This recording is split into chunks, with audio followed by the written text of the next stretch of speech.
The GHRA wants tribal politics and tribal voting to stop in Guyana.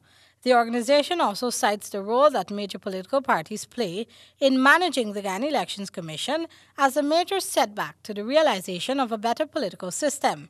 The Human Rights Association in a press statement noted that casting ballots for parties and not for individual candidates reinforces members of parliament as representatives of parties rather than voters.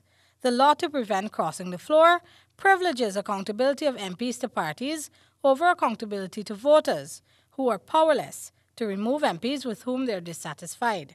The GHRA believes that had opportunities for voters to interact with political parties and elected representatives being routinely available, the pent-up enthusiasm released at elections time would inevitably be less frantic. The body also commended politicians who showed restraint during this usually tense period.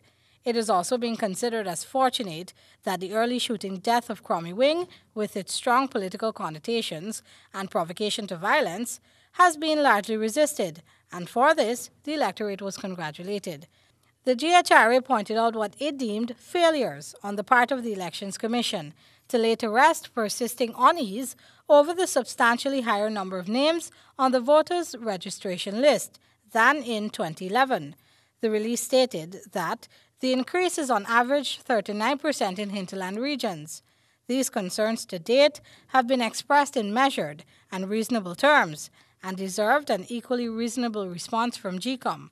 With respect to that issue, head of GECOM, Dr. Steve Surjbally, did respond to political parties, complaining of a bloated voters list. What I have said is the gospel truth. There's nothing, it's public knowledge.